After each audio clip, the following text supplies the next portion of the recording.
Oil oil भी जानलेवा हो सकता है, ये तो मतलब समझ में भी नहीं बात आ रही, लेकिन आप बताएं कि किस तरह। मैं जिस चीज़ को नेचर में नेचर के ख़िलाफ़ बहुत बड़ा हथियार इंसान का बनाया हुआ, और जिस चीज़ को मैं ब्रेन किलर कहती हूँ और हार्ट किलर कहती हूँ, वो मैं वेजिटेबल ऑयल को कहती हूँ। और याद रखिए कि जब हम कुकिंग ऑयल्स में, मैं अपने नाज़रीन को एजुकेट करना चाहूँगी, वेजिटेबल ऑयल की बात करते हैं तो उसका ये मतलब नहीं होता कि वो पालक का तेल है या किसी वेजिटेबल का तेल है, उसके नाम के साथ वेजिटेबल लगा हुआ है तो वो हेल्दी है। उसका मतलब है कि वो बीज, वो सीड जो ज़मीन के नीचे थे, उसको निकाल के मशीनों में, फैक्ट्रियों में हम इंसानों ने इस तरह कॉम्प्रेस किया है, इस तरह रिफ़ाइन किया है, इस तरह हाइड्रोजन और ऑक्सीजन के साथ ट्रीट किया, उसको इस तरह तब्दील किया कि वो एक जानलेवा मादा बन गया है।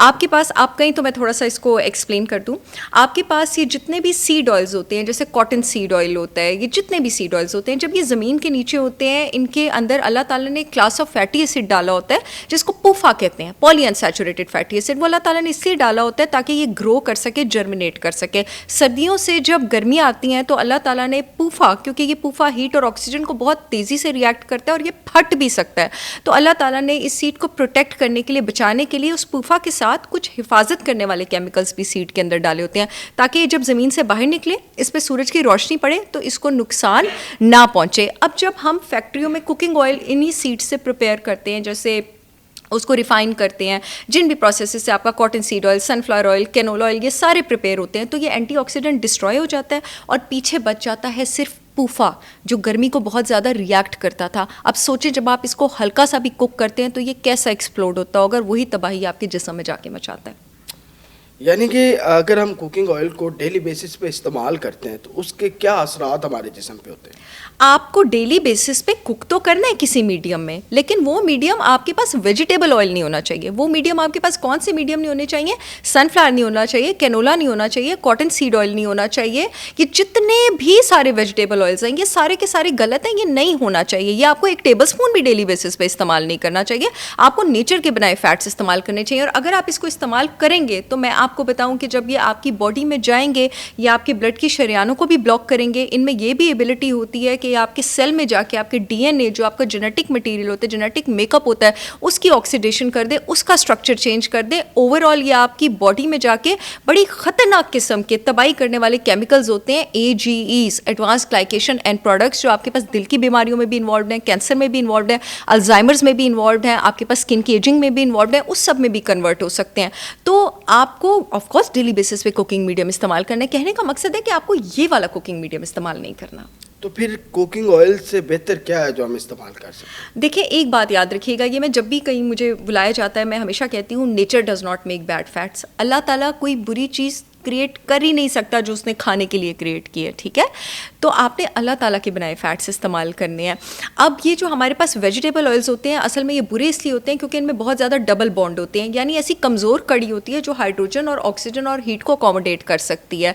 जो सैचुरेटेड फैट होता है, अल्लाह ताला का बनाया फैट होता है, जैसे गाय का देसी घी हो गया, अच्छा एक जो नारियल का तेल होता है आपके पास, इनमें वो कमज़ोर कड़ी नहीं होती है जो हीट या ऑक्सीजन को अकोमोडेट कर सके, तो इसका स्ट्रक्चर चेंज नहीं होता, ये फटता नहीं है। इसमें आप जितना मर्जी अपना खाना पकाएं, क्योंकि कुकिंग मीडियम आपके पास इंटैक्ट रहता है, तो खाना भी इंटैक्ट रहता है और वो आपके जिस्म में जाके कोई बीमारी नहीं करता।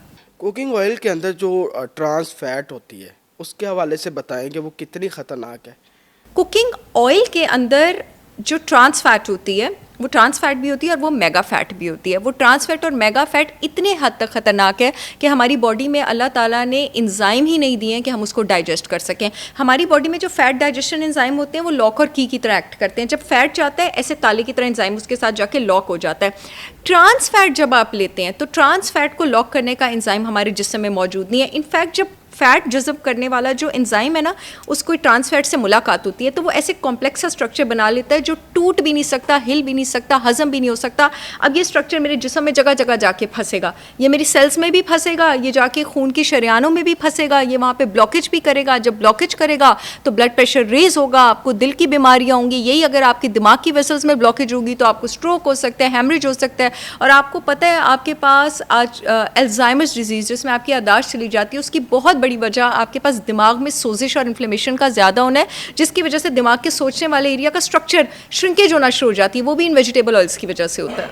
क्या कुकिंग ऑयल से भी वज़न में इजाफा हो सकता है? एब्सोल्युटली हो सकता है। जितने भी वेजिटेबल ऑयल्स जो हैं जिनमें जब आप फ्राई करते हैं, कुक करते हैं, बिकॉज आपकी बॉडी में एंजाइम्स ही नहीं है कि वो इसको डाइजेस्ट कर सकें, तो उससे आपके वज़न में इजाफा हो सकता है। आपकी जब आपकी फ़ैट वाली साइकिल को आप सैचुरेट कर देते हैं ना, यानी उतना फ़ैट आप ट्रांस फैट ले लेते हैं जिसको जिस्म हज़म नहीं कर सकता, तो वो फिर दूसरी साइकिल की तरफ डाइवर्ट कर जाता है। वो जिस साइकिल की तरफ डाइवर्ट कर जाता है उसको ग्लूकोनियोजेनेसिस कहा जाता है, यानी बॉडी में कार्ब लोड ज़्यादा होना शुरू हो जाता है। अगर आपकी डाइट में वेजिटेबल ऑयल्स में बने खाने ज़्यादा हैं, तले खाने ज़्यादा हैं, तो आपके जिस्म की फ़ैट साइकिल सैचुरेट होगी, वो कार्बोहाइड्रेट मेटाबॉलिज्म की तरफ जाएगी, आपके ब्लड में ग्लूकोज ज़्यादा होगा, मोटापा स्टार्ट होगा, डायबिटीज़ स्टार्ट होगा, बांझपन स्टार्ट होगा, पीसीओ स्टार्ट होगा, ब्लड प्रेशर ज़्यादा होगा, कोलेस्ट्रॉल ज़्यादा होगा। अच्छा, मुख्तलिफ इकसाम के कुकिंग ऑयल हैं, जैसे जैतून का तेल, सूरजमुखी का तेल और नारियल का तेल, इसमें से ज़्यादा कौन सा फ़ायदेमंद है? देखिए जी, ज़्यादा फ़ायदेमंद हैं तो मैंने निकाले हैं। अगर सूरजमुखी का तेल फ़ायदेमंद होता तो मैं निकालती। अगर कैनोला ऑयल फ़ायदेमंद होता तो मैं निकालती। ना सूरजमुखी का ऑयल फ़ायदेमंद है, ना कैनोला ऑयल फ़ायदेमंद है। जैन ये वही वेजिटेबल ऑयल्स हैं जिनकी मैंने शुरू में और इनके नुकसानात की बात की है। नारियल और जैतून का तेल बहुत फ़ायदेमंद है। मेरी brand holistic wisdom by Sahar Chawla ने भी 100% ऑर्गेनिक कोकोनट ऑयल और 100% organic extra virgin olive oil launch किए हैं। पूरे पाकिस्तान में शिपमेंट हो रही है। आप लोग चाहें तो www.holisticwisdombysaharchavla.com पे जाके ऑर्डर कर सकते हैं। मेरा ऑफिशियल पेज डॉक्टर साहर चावला पे भी उसका लिंक मौजूद है। मैं आपको इनका फ़ायदा भी बता दूं और इनके लॉन्च करने की वजह भी बता दूं। जो नारियल का तेल होता है उसके स्ट्रक्चर में वो कड़ी ही नहीं होती है जो वो हीट और ऑक्सीजन को अकोमोडेट करे, वो सैचुरेटेड फैट होता है और उसका स्मोक पॉइंट हाई होता है। स्मोक पॉइंट क्या चीज़ है? आप खाना हमेशा उस कुकिंग मीडियम में बनाते हैं जिसका आपके पास स्मोक पॉइंट हाई होता है, यानी अगर आप उसको, स्मोक पॉइंट का मतलब होता है कि एक तेल ने कितनी गर्मी बर्दाश्त की कि उससे पहले वो टूटा, उससे पहले उसका स्ट्रक्चर ख़राब हुआ। कोकोनट ऑयल का स्मोक पॉइंट और देसी घी का स्मोक पॉइंट आपके पास हाई होता है, वो बहुत ज़्यादा हीट बर्दाश्त कर सकता है, 450 डिग्री से ऊपर होता है इससे पहले कि वो टूटे। Sunflower oil, corn oil, canola oil, cotton seed oil, इन सब का स्मोक पॉइंट बहुत लो होता है, ये हीट बर्दाश्त करके बहुत जल्दी टूटते हैं और इनमें पूफा भी है। जो जैतून का तेल है वो बहुत अच्छा क्यों है? जैतून का तेल में आपके पास सैचुरेटेड फैट तो नहीं होता, लेकिन उसमें सिर्फ एक डबल बॉन्ड होता है जिसको मोनो अनसैचुरेटेड फैटी एसिड कहा जाता है और वो कंपैरेटिवली काफ़ी हीट बर्दाश्त कर लेता है। मेरा अपना ऑलिव ऑयल भी अवेलेबल है और जो लोग सैलड्स में इस्तेमाल करना चाहते हैं, जो लोग वेट वॉचर्स हैं, जो लोग जिस्म में सोजिश नीचे लाना चाहते हैं, जो लोग अपनी कैलोरी वॉच करना चाहते हैं, डेफिनेटली अगर आप अफोर्डिंग भी हैं तो आपको जैतून और नारियल का तेल ऑप्ट करना चाहिए। कुकिंग ऑयल से दिल की बीमारियां ये भी हो रही हैं?